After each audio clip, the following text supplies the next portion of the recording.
povos e povas! Estou aqui mais uma vez para falar sobre nada mais, nada menos do que sono! Êêê! É isso mesmo, eu sei que vocês gostam, eu recebo muito direct, muito comentário pedindo. Eu vou aproveitar o meu embalo e vou falar tudo que eu puder sobre esse assunto, tá certo? Entra palpite e sai palpite, a gente sempre se questiona se está fazendo certo, se tem alguma coisa errada. E uma das coisas que eu me questionei muito foi: será que os bebês de antigamente dormiam melhor do que os bebês de hoje? Melhor entre aspas, hein? E aí eu comecei a estudar um pouquinho disso, conversar um pouquinho com um pediatra aqui, com uma mãe ali. A minha mãe foi uma, por exemplo, que sempre dizia assim pra mim: eu nunca tive tanto problema com meus filhos pra dormir. Eu não me lembro de ter amamentado tantas vezes de madrugada. Ai, não era assim com meus filhos não. Será que não tem algum problema aí? E aí eu sempre ficava neurada com aquilo, pensando, até que um dia ela falou assim pra mim: teve uma vez, minha filha, que eu tava tão cansada que eu joguei um monte de colchão no chão, tirei tudo que fosse perigoso num quarto, fechei a porta e apaguei no colchão com vocês brincando pelo quarto. Só assim eu consegui descansar, eu tava exausta.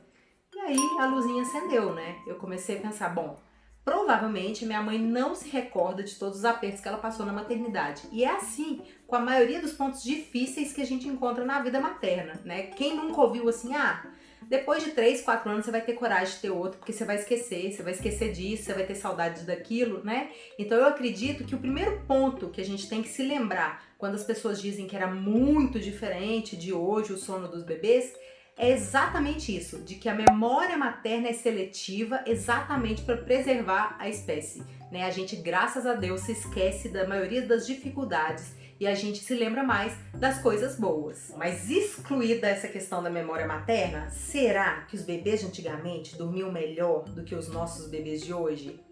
E a minha resposta é sim! Para mim, eles dormiam melhor sim.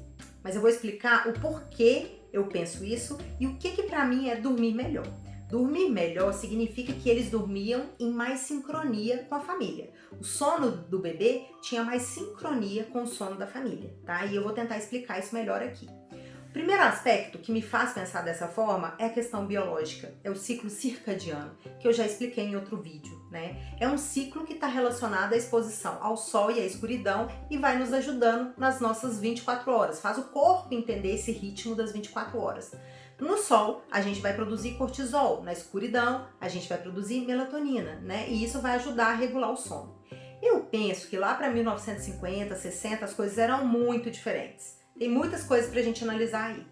Primeiro, que a energia elétrica foi trazida para o Brasil mais ou menos em 1889, 1890. E apesar de já existir no país, né, pouquíssimas pessoas tinham acesso. Então a grande maioria da população, até 1960 e poucos, 1970, era predominantemente rural. Então a maioria das pessoas não viviam em cidades, tá? Viviam em fazendas, sítios, aglomerados assim distantes, tá? E a energia elétrica não chegava para a maioria dessas pessoas. É óbvio que existiam fazendeiros em zona rural, pessoas com mais aquisição que tinham energia elétrica desde muito mais cedo. Mas a grande maioria não tinha acesso assim tão grande à energia elétrica. E quando tinha, não era assim com tanta facilidade, tanta fartura como a que a gente tem hoje, tá? Então vamos pensar primeiro nesse aspecto, né? A família lá chegando 6 horas da tarde, de uma família simples, humilde, em 1950, na zona rural. Dava 6 horas da tarde, essa mãe e esse pai, né, provavelmente mais a mãe, já preparava essas crianças, já dava banho. No máximo iam jantar ali entre 6h30 e 7 horas com um lampião aceso ou com uma vela acesa, né? Mas era uma coisa rápida, né? Geralmente 8 horas da noite estavam crianças, cachorro, periquito, papagaio, pai e mãe, todo mundo deitado. Então eles dormiam muito cedo, né? E isso é favorável com o sono natural da maioria das crianças. A grande maioria das crianças vai sentir sono um pouco mais cedo do que o adulto, né? Porque eles funcionam muito com esse ritmo circadiano, principalmente se não forem muito expostas a telas. Então a gente tem que pensar que eles dormiam muito cedo. Essa questão de dormir separado, de dormir em outro quarto, é algo recente, tem mais ou menos 100 anos nos países mais industrializados. Então eu posso dizer que provavelmente nas famílias mais humildes, mais antigamente, né, mas no Brasil, não haviam tantos quartos assim para se dormir separado. É bem provável que esses bebês dormiam próximos das suas mães, né, ou que dormiam em quartos com outros irmãos. Então provavelmente esses bebês se sentiam melhor acompanhados e despertavam menos porque estavam acompanhados, tá? Existem estudos mostrando que ruídos de som coletivo fazem o bebê dormir melhor. É inclusive por isso que às vezes a gente recomenda o ruído branco. Não sei se vocês já viram lá as vacas no pasto, o cavalo no pasto, as galinhas, eles se aglomeram para dormir. Porque o som que todos emitem enquanto estão dormindo, né? Sei lá, a gente é ronco, mas cada animal tem o seu som, faz o coletivo entender que eles estão em segurança. E quando tem um silêncio muito intenso, né? Dormir sozinho é uma situação de risco. Então, tá em silêncio é porque ninguém tá dormindo do meu lado, pode ser que tenha algum problema. Então, para a criança, esse dormir próximo, dormir com outros irmãos, com outras pessoas, né? Ter essa proximidade também era um fator favorável. Outra coisa muito importante de eu citar, que provavelmente era muito diferente, é o intervalo entre o momento que o bebê começava a fazer o sono dele e que a mãe e o pai começavam a fazer o sono. Então o bebê dormia ali 7, 7 e meia, máximo 8 horas, e os pais provavelmente dormiam logo a seguir. Não existia televisão, quer dizer, até existia, mas a grande maioria das famílias não tinham acesso, né? No máximo um radinho lá para poder escutar. As famílias não tinham acesso a Netflix, Big Brother, WhatsApp, Instagram, YouTube, né? Então, provavelmente, as famílias dormiam muito cedo, muito próximo do horário que os bebês dormiam.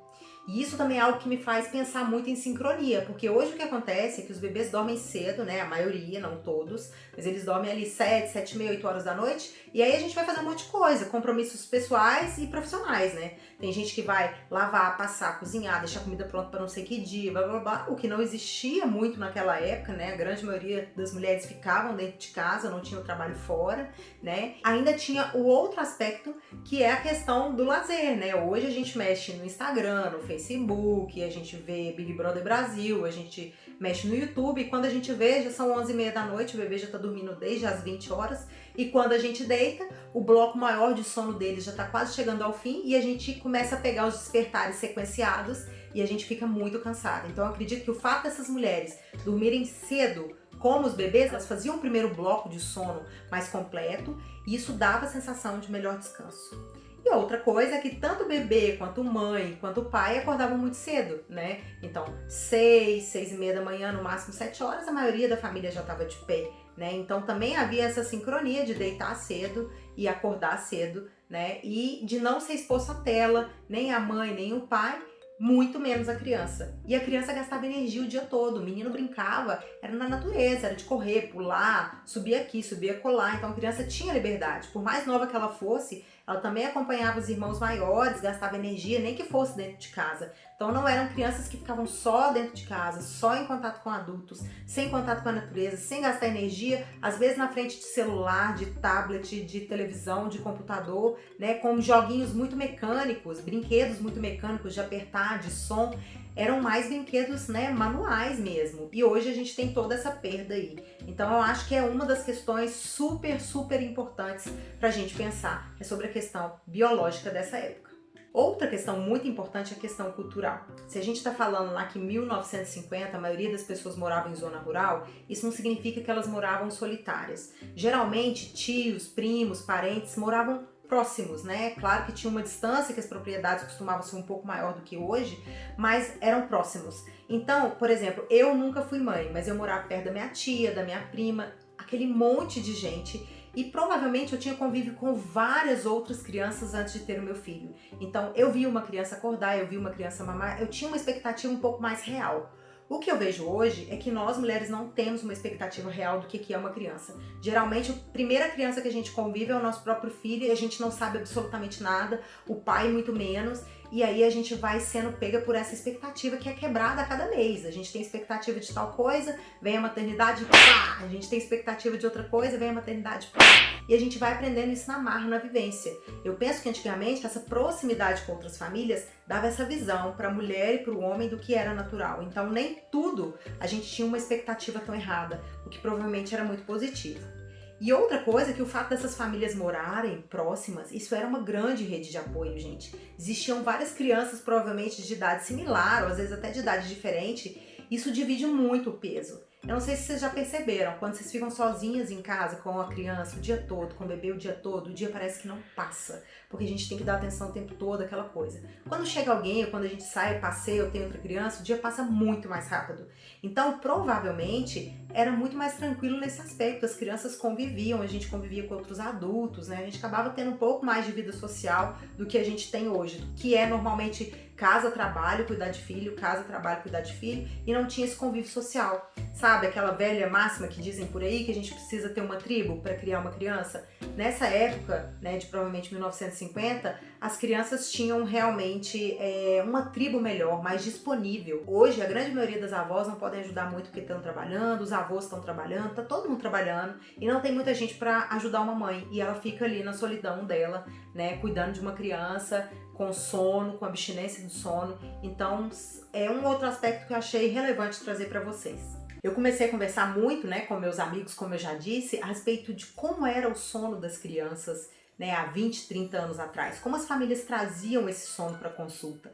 E, como eu já disse, a maioria deles me disseram que não era uma queixa frequente, né? O que acontece há mais ou menos 20, 30 anos atrás, né? A gente está falando de 1985, 1995, por aí. Exatamente nessa época surgiu o livro do Richard Ferber, né, 1985, e depois em 1995 o livro do Edward Stivel, que é um pediatra espanhol.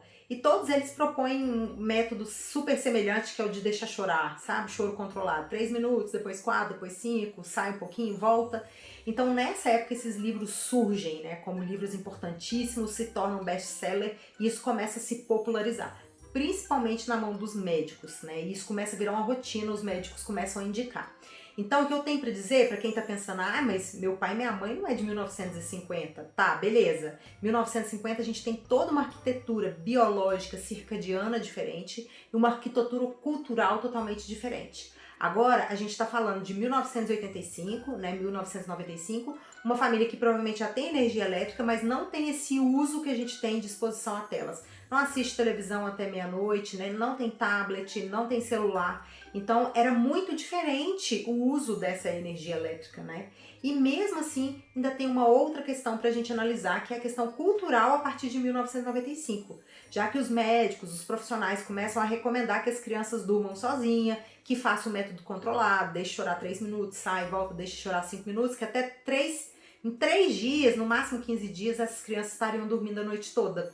E aí essa questão cultural começa a pesar nessa época, né? Eu nasci em 1985, então naquela época o normal já era realmente indicar para deixar a criança chorando e etc. Então talvez, além da memória, além de todas as questões que eu falei, a questão cultural de ser normal deixar uma criança chorar para acostumar, fizesse com que essas crianças realmente requisitassem menos os pais, né? Então essas crianças realmente chamavam menos os pais, por aquela questão que eu já avisei, né? Elas reclamam, não são atendidas, ela vai deixando de estabelecer aquele vínculo seguro, ela vai estabelecendo vínculos que não são seguros e ela começa a entender que não adianta chamar o pai e a mãe porque eles não vão entender.